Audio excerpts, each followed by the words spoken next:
Hello and welcome to Byzantium and the Crusades. My name is Nick Holmes and this episode is called The Decline of the Crusaders, Episode 12, The Fall of Jerusalem.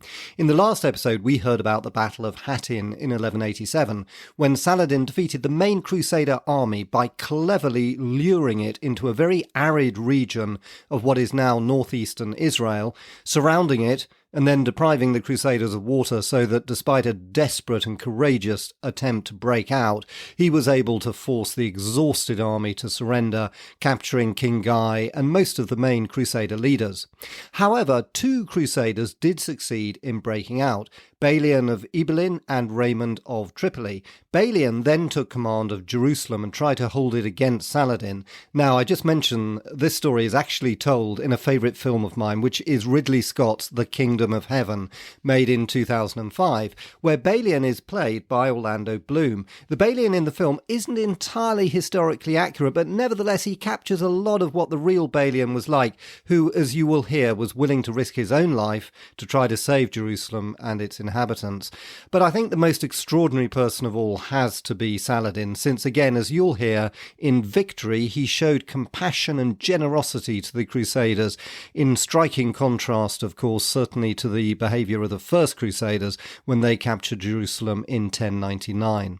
As before, I'll read extracts from my adapted version of Sir Stephen Runciman's brilliant History of the Crusades. Hope you enjoy it.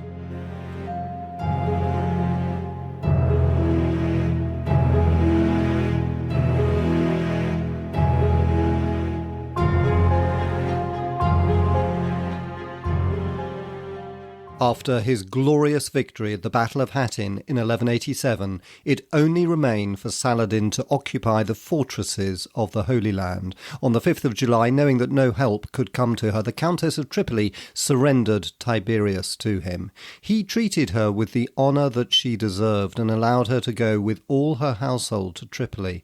Then he moved the bulk of his army down to Acre. The Seneschal Jocelyn of Courtenay, who commanded the city, thought only of his own safety. He sent a citizen called Peter Bryce to meet Saladin when he arrived before the walls on the 8th, offering to surrender if the lives and possessions of the inhabitants were guaranteed. To many in the city, this tame capitulation seemed shameful. There was a short riot in which several houses were burnt, but order was restored before Saladin took formal possession of Acre on the 10th. He had hoped to persuade most of the Christian merchants to stay there, but they feared for the future and emigrated with all their movable possessions. The immense stores of merchandise, silks and metals, jewels and weapons that were abandoned were distributed by the conquerors, particularly by Saladin's young son Al-Afdal, to whom the city was given, amongst their soldiers and comrades. The great sugar factory was pillaged by Taqi ed-Din, to Saladin's annoyance. While Saladin remained at Acre, detachments of his army received the submission of the towns and the castles of Galilee and Samaria. At Nablus, Balian's garrison held out for a few days and obtained honourable terms when it surrendered, and the castle of Turon resisted for a fortnight before its garrison capitulated. There was little other resistance. Meanwhile, Saladin's brother Al-Adil came up from Egypt and laid siege to Jaffa. The town would not yield to him, so he took it by storm and sent all the inhabitants, men, women and children, into captivity. Most of them found their way to the slave markets and harems of Aleppo. When Galilee was conquered, Saladin moved up the Phoenician coast. Most of the survivors from Hattin had fled with Balian to Tyre. It was well garrisoned, and the great walls that guarded it from the land were too formidable. When his first attack failed, Saladin passed on. Sidon then surrendered to him without a blow on the 29th of July. Its lord Reynald fled to his impregnable inland castle of Beaufort. Beirut attempted to defend itself but capitulated on the 6th of August. Jebel surrendered a few days later on the orders of its lord Hugh Ebriaco, whom Saladin released on that condition. By the end of August, there only remained to the Crusaders south of Tripoli itself Tyre, Ascalon, Gaza, a few isolated castles, and of course the holy city of Jerusalem. In September, Saladin appeared before Ascalon, bringing with him his two chief captives, King Guy and the Grand Master Gerard. Guy had been told that his liberty could be bought by the surrender of Ascalon, and on his arrival before the walls he harangued the citizens, telling them to give up the struggle. Gerard joined his plea to Guy's, but they answered them both with insults. Ascalon was bravely defended. The siege cost Saladin the life of two of his emirs, but on the 4th of September the garrison was forced to capitulate. The citizens were allowed to leave with all their portable belongings. They were escorted by Saladin's soldiers to Egypt and housed in comfort at Alexandria until they could be repatriated to Christian lands. At Gaza, whose Templar garrison was obliged by the laws of the order to obey the Grand Master, Gerard's command that it should surrender was carried out at once. In return for the fortress, he obtained his liberty. But King Guy was kept for some months longer in prison, first at Nablus and later at Latakia. The day that Saladin's troops entered Ascalon, there was an eclipse of the sun, and in the darkness Saladin received a delegation from the citizens of Jerusalem, which he had summoned to discuss terms for the holy city's surrender. But there was no discussion. The delegates refused to hand over the city where their God had died for them. They returned proudly to Jerusalem, and Saladin swore to take it by the sword. In Jerusalem, an unexpected helper had arrived. Balian of Ibelin, who was with the Frankish refugees at Tyre, sent to ask Saladin for a safe conduct to Jerusalem. His wife, Queen Maria, had retired there with her children from Nablus, and he wished to bring them down to Tyre. Saladin granted his request on condition that he only spent one night in the city and did not bear arms.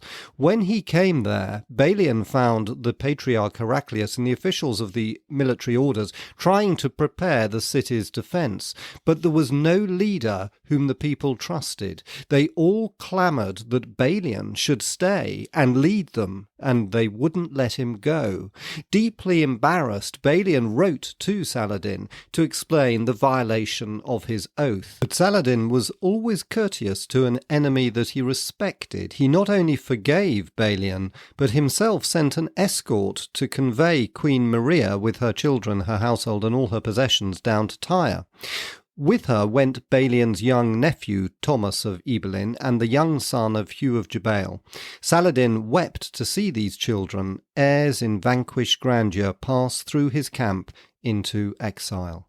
In Jerusalem, Balian did what he could. The population was swollen by refugees from all the neighbouring districts, few of them of use as fighters. For every man there were 50 women and children. There were only 2 knights in the city, so Balian knighted every boy over 16 that was born of a noble family, and 30 men of the bourgeoisie. He also dispatched parties to collect all the food that could be found before the Muslim armies surrounded the city. He took over the royal treasury and the money that Henry II had sent to the hospital. He even stripped the silver from the roof of the Holy Sepulchre. Arms were given to every man that could bear them. On the 20th of September, Saladin encamped before the city and began to attack the north and northwest walls. But the sun was in his soldiers' eyes, and the defences there were too strong. After 5 days, he moved his camp. For a short moment, the defenders believed that he had lifted the siege. But on the morning of the 26th of September, his army was established on the Mount of Olives, and his sappers, flanked by his horsemen, were mining underneath the wall near the gate of the column, not far from the spot where Godfrey of Lorraine had broken into the city 88 years before.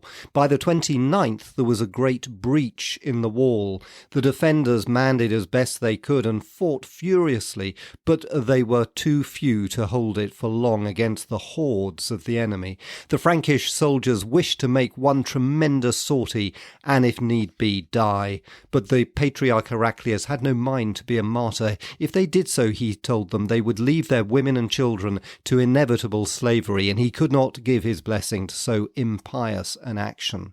Balian supported him. He saw the folly of wasting more lives. On the 30th of September, he went himself to the enemy camp to ask Saladin for terms. Saladin had the city at his mercy. He could storm it when he wished, and within the city he had many potential friends. The pride of the Latin Church had always been resented by the Orthodox Christians who formed the majority of the humbler folk in the city. They had little love for the Crusaders, and Saladin now made contact with these Orthodox communities in the city, and they promised to open the gates for him.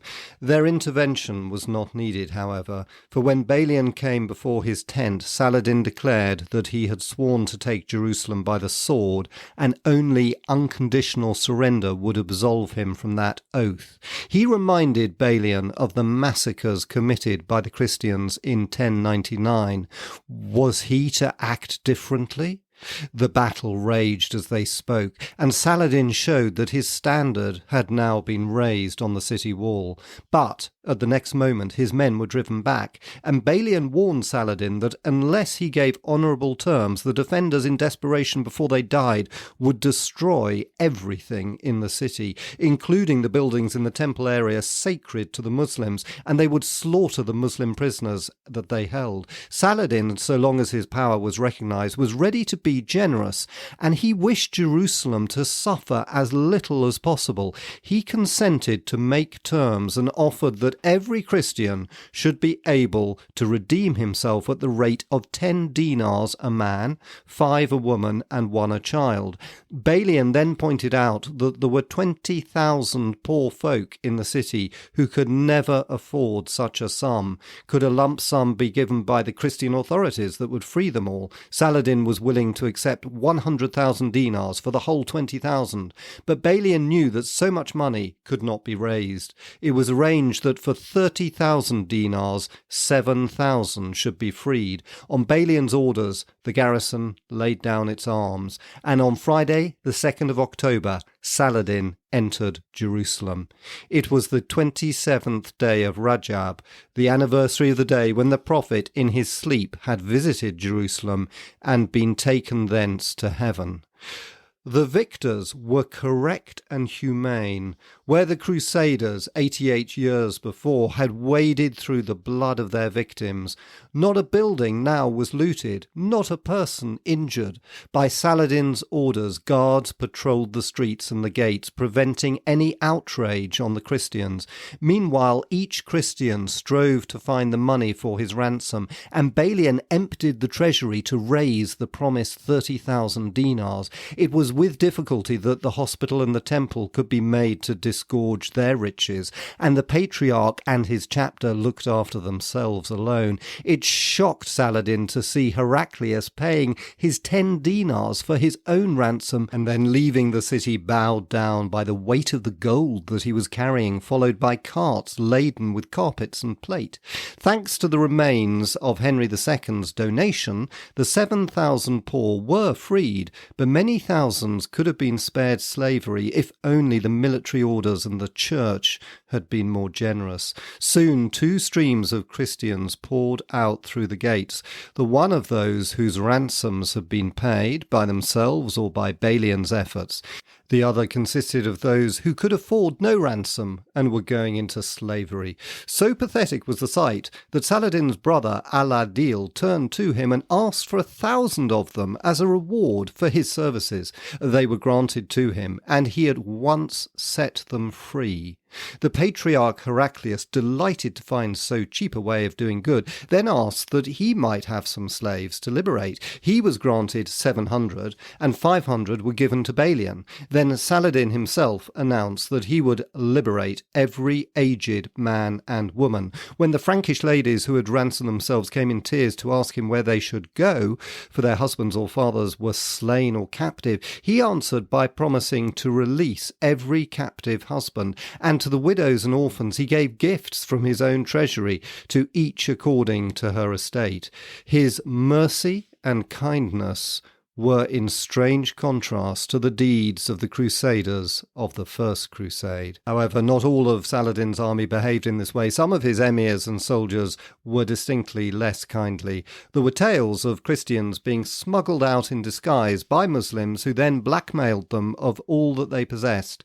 Other Muslim lords professed to recognize escaped slaves and charged high ransoms privately to let their victims go. But wherever Saladin found such practices, his punishment was sharp.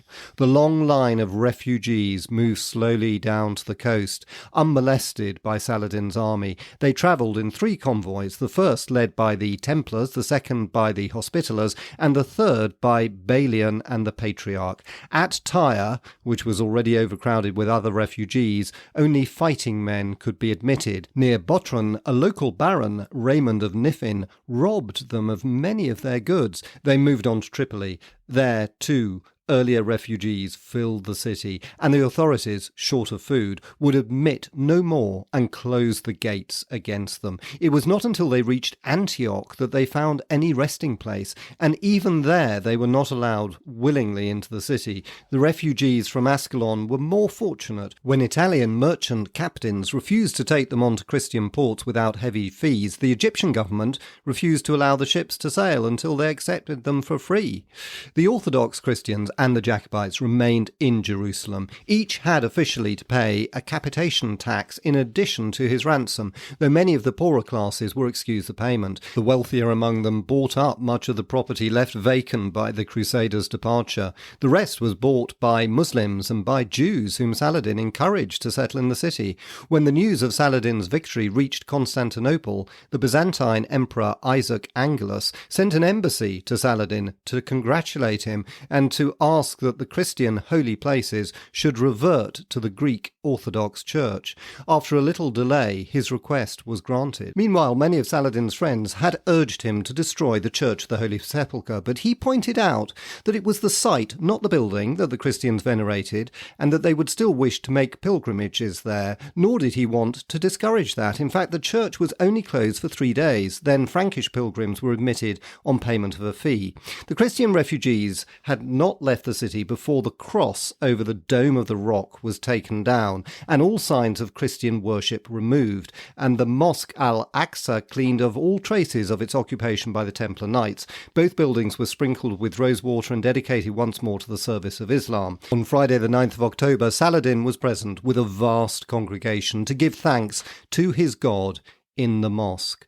With the recovery of Jerusalem, Saladin's chief duty to his faith had been performed, but there were still some Frankish fortresses to be taken. The Lady Stephanie of Outre-Jourdain had been among the ransomed captives at Jerusalem, and she had asked Saladin for the release of her son, Humphrey of Turon. He agreed on condition that her 2 great castles were surrendered to him. Humphrey was sent from his prison to join her, but the garrisons of her 2 castles at Carac and Montreal wouldn't obey her orders to surrender. As she had failed in her bargain, she sent her son back into captivity. Her honourable action pleased Saladin, who gave Humphrey his liberty a few months later. Meanwhile, Al-Adil and the Egyptian army laid siege to Carac. The siege lasted for more than a year. For many months, the defenders were near to starvation. Their women and children were turned out to fend for themselves. Some indeed were sold by their menfolk to the Bedouin in return for food. Only when the last horse in the fortress had been eaten did the castle surrender at the end of 1188.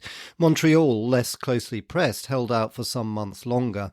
Further north, the Templar castle of Safed surrendered on the 6th of December 1188 after a month's heavy bombardment, and the Hospitallers at Beaver, high over the Jordan Valley, followed suit a month later. The Chateau Neuf at Unin had been occupied some time before. Beaufort, where Reynald of Sidon had taken refuge, was saved by his diplomacy. He was a learned man with a passionate interest in Arabic literature. He came to Saladin's tent, professing himself willing to surrender his castle and retire to Damascus if he were allowed 3 months to settle his affairs. He even hinted that he might embrace Islam. So charming was his conversation that Saladin was convinced of his good faith, only to find out too late that the truce that he had granted had been used to strengthen the castle defences. In the meantime, Saladin had moved into the territory of Tripoli and Antioch. Raymond of Tripoli died about the end of 1187. Soon after his his escape from Hattin, he had fallen ill of pleurisy, though men thought that his sickness was due to melancholy and shame. Many of his contemporaries considered him a traitor whose selfishness helped to ruin the kingdom of Jerusalem.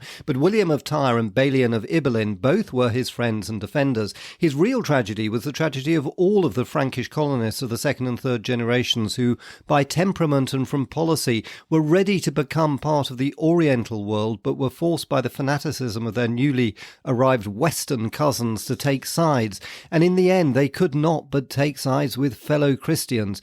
He had no children, so he bequeathed his county to his godson Raymond, son of his nearest male relative, Prince Bohemond of Antioch, but he stipulated that should a member of the House of Toulouse come to the east, the county must be his. Bohemond accepted the inheritance for his son, thus substituted the boy's younger brother Bohemond for fear that Antioch and Tripoli together might be more than one man could defend. Indeed, there was soon little left of the inheritance.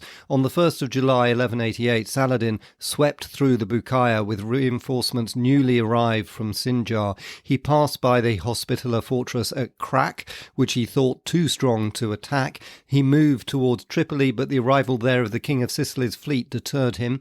He turned north. At Tortosa he stormed the town, but the Templars' castle held out against him. He pressed on under the walls of Markab, where the Hospitallers tried to dispute his passage. Jabala surrendered on Friday the 15th July, Latakia on Friday the 22nd. Latakia had been a lovely city, with its churches and palaces dating from Byzantine times. The Muslim chronicler Imad ad-Din, who was with the army, wept to see it pillaged and ruined. From Latakia, Saladin turned inland to Sayoun. The vast castle of the Hospitallers was thought to be impregnable, but after a few days of fierce fighting, it was taken by assault on Friday the 29th of July. On Friday the 12th of August, the garrison of Bakas Shokra, well protected though the castle was by stupendous ravines, surrendered when no help was forthcoming from Antioch. On Friday the 19th, the town of Saminya fell. A few days later, on the 23rd, Burzi, the southernmost of the Orontes castles, capitulated. Its commander was married to the sister of Saladin's secret agent, the Princess of Antioch. He and his wife were allowed their liberty. On the 16th of September, the Templar fort of Darsbach in the Amanus Mountains surrendered, and on the 26th, the castle of Bagras, which commanded the route from Antioch into Cilicia.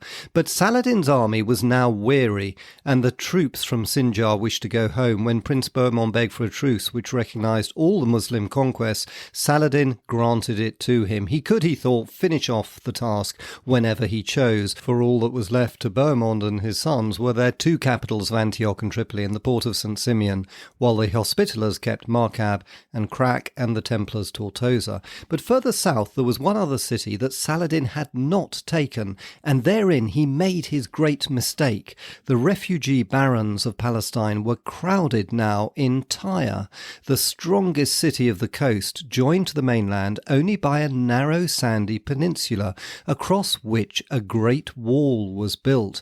Had Saladin pressed an attack on Tyre as soon as Acre was his, even this wall could not have stopped him, but he delayed just too long. Reynald of Sidon, who then commanded the city, was negotiating the surrender, and Saladin had even sent two of his banners to be displayed on the citadel, when on 14th of July 1187, 10 days after the Battle of Hattin, a ship sailed into the harbour. On board was Conrad, son of the old Marquis of Montferrat and brother of Queen Sibylla's first husband. He had been living at Constantinople, but had been involved in a murder there, so he sailed secretly away with a company of Frankish knights to pay a pilgrimage to the holy places. He knew nothing of the disasters in Palestine and made for Acre. When his ship arrived off the port, the captain was surprised not to hear the bell that was rung whenever a sail was sighted. He felt that something was wrong, so did not cast anchor. Soon a sloop with a Muslim port official aboard came alongside, and Conrad, pretending to be a merchant, asked what was happening and was told that Saladin had taken the city 4 days before. His horror at the news aroused the Muslim's suspicion, but before he could raise an alarm, Conrad had sailed away up the coast coast to Tyre. There he was welcomed as a deliverer and put in charge of the defence of the city. Saladin's peace terms were rejected and his banners cast into the moat. Conrad was vigorous, ruthless, and brave. He saw that the city could be held until help came from the west, and he was confident that on the news of the fall of Jerusalem, help would surely come. When Saladin appeared a few days later before Tyre, the vigour of the defence was too much for him. He brought down the Marquis of Montferrat from Damascus and paraded him before the walls, threatening to kill him were the city not given up. But Conrad's filial piety was not strong enough to deflect him from his duty as a Christian warrior. He was unmoved, and Saladin, with his usual kindliness, spared the old man's life. He raised the siege to march instead against Ascalon. When next he appeared before Tyre in November 1187, its fortifications had been strengthened, some naval and military reinforcements had arrived, and the narrow terrain prevented him from using his men and siege machines to any advantage. 10 Muslim ships were brought up from Acre, but on the 29th of December, 5 of them were captured by the Christians, and a simultaneous attack on the walls was driven back. At a council of war, Saladin listened to those of his emirs who pointed out that his troops needed a rest. The winter was wet and cold, and there was illness in the camp. On New Year's Day, 1188, Saladin disbanded half his army and retired to conquer the inland castles. Conrad's energy and confidence had saved the city, and with it the continuance of the Christian kingdom. Saladin was later to regret very bitterly his failure to capture Tyre, but his achievements had already been tremendous. Whether his triumphs were due to the inevitable response of Islam to the challenge of the intruder Franks, or to the far-sighted policy of his great predecessors, or to the quarrels and the follies of the Franks themselves, or to his own personality, he had given proof of the force and the spirit of Islam. At the horns of Hattin and the gates of Jerusalem, he had avenged the humiliation of the First Crusade, and he had shown how a man of honour should celebrate his victory.